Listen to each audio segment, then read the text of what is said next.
रियासतों के मामला तभी खुशउस्लूबी से चलते हैं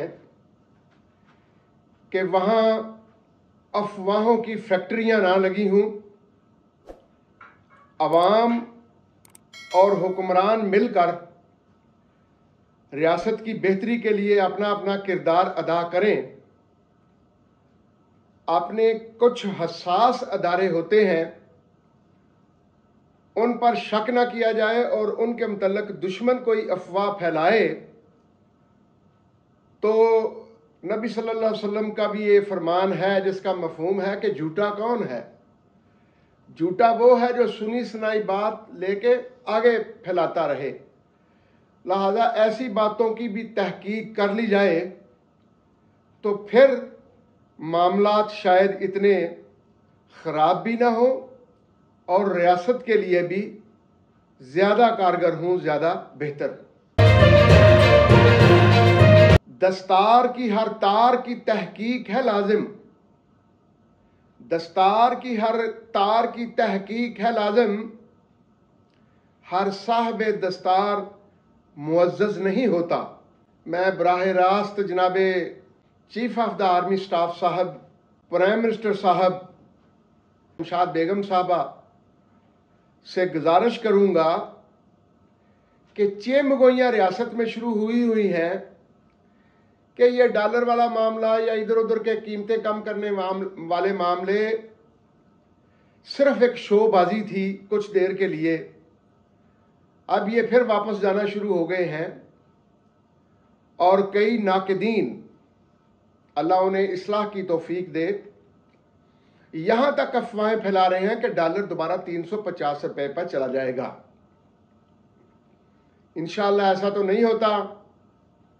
इसहाक डालर साहब ने तो लंदन में बयान दिया था कि ये 200 से नीचे आना चाहिए।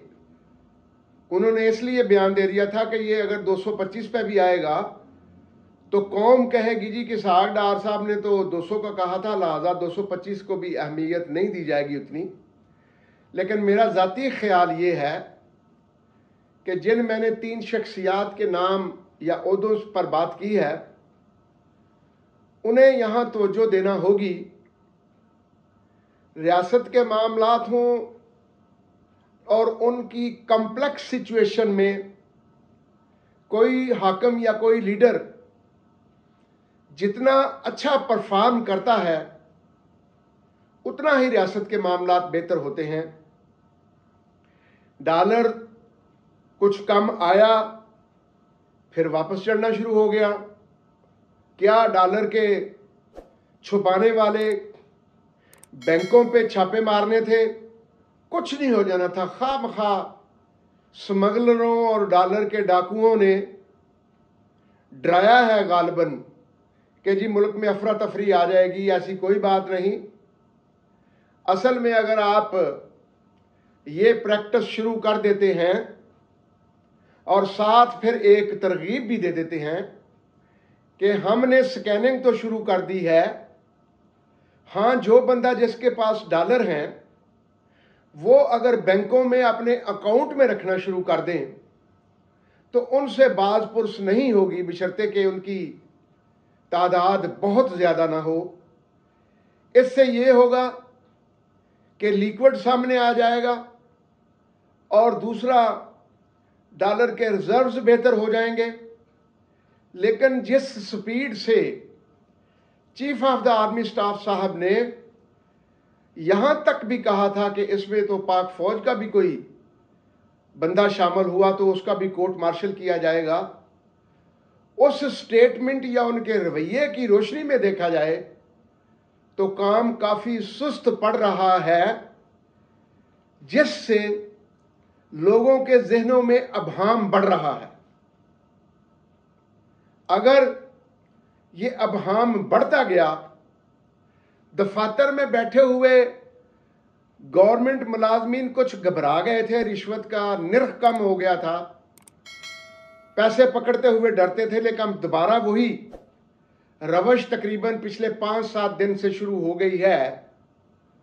और नाजरीन, हम कहते हैं कि पढ़े लिखे लोग होंगे तो वो डाके नहीं डालेंगे, चोरी नहीं करेंगे।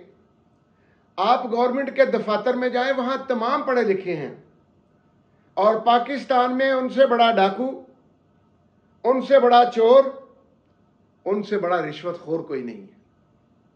अगर ये सिचुएशन है तो क्या हम पढ़ाई लिखी मांगे, नॉलेज मांगे, तालीम मांगे, या अल्लाह पाक से अपनी खास करम फरमाई मांगे कि या अल्लाह इस कौम के हड्डियों में, खून में, जिस्म में जो रिश्वत, बेईमानी और अकरबा परवरी पनप चुकी है, या अल्लाह उसे ख़त्म फरमा दे।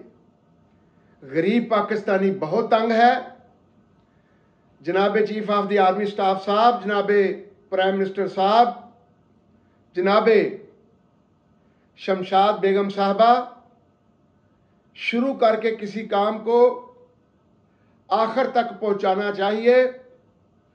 आजकल ये जो डिप दोबारा आई है उस एक्टिविटी की, खुदा न खास्ता उसी तरह के हालात दोबारा आ गए तो मेरे जैसे लोगों के मुंह पे लोग थप्पड़ मारेंगे कि तुम तो कहते थे chief of the army staff बड़े लायल आदमी हैं, अपराइट पर्सन है, इस मुल्क की किस्मत बदल देंगे। मैं आज भी यही कहता हूं, लेकिन शायद मुझे खुदा न खास्ता शर्मिंदा ना मेरे अल्लाह करना।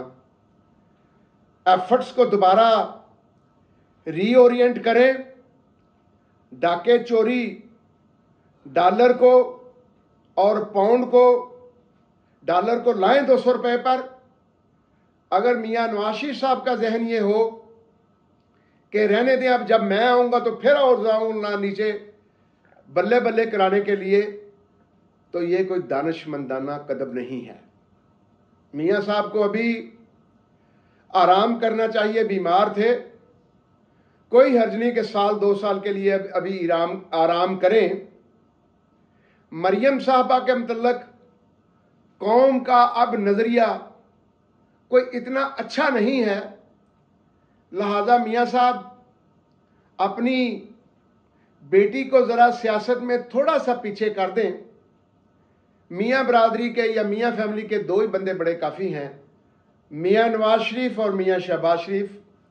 हमजा हो, मरियम बेटी हो, सलमान हो, इनको मेरा ख्याल है एक्टिव सियासत में कुछ थोड़ा सा पीछे कर दें, वरना मियां फैमिली की लोगों की हसद कह लें, एहसास कह लें, उनके जज्बात कह लें, मियां बरादरी की या मियां फैमिली की पोजीशन वीक होगी, अच्छी नहीं होगी। और अक्सर लोग इन 3 शख्सियात हमजा साहब, सलमान साहब और मरियम साहबा की वजह से शायद नून से कुछ पीछे हटने की कोशिश करें। इस वक्त तो उन्हें स्पेस नहीं मिल रही, गदर है ना जी, लेकिन जब ये गदर ओवर होगा, गलत काम करने वालों को जब कैफरे किरदार तक पहुंचा दिया जाएगा, 9 मई वाले चेहरों को नंगा करके कौम के सामने लाकर उन्हें कैफरे किरदार तक पहुंचा दिया जाएगा, तो फिर सियासी माहौल बनेगा। तब तक chief of the army staff, prime minister साहब और मिनिस्टर फाइनेंस जो हैं, वो एक नए जज्बे के साथ सामने आए, कैंपेन चलाएं, डॉलर को कम कीमत पर लाएं, तेल को सस्ता करें, दालें, चावल, आटा जो सस्ता हो, तो ट्रिकल डाउन इसका इफेक्ट आना चाहिए। और चोर और डाकू मांग रहे हैं, जल्दी जल्दी यहां सियासत आनी चाहिए जी। खुदारा ऐसी सियासत जिसने पिछले 75 साल मेरे मुल्क का बेड़ा गर्क किया है, ऐसी सियासत से सैयद आसम मुनीर साहब, इस मुल्क को बचाना। आप थोड़ा बहुत बुरा भी बनेंगे, लेकिन अल्टीमेटली मेरे अल्लाह आपको सुरखरू करेंगे। अस्सलामु अलैकुम व रहमतुल्लाहि व बरकातुहू।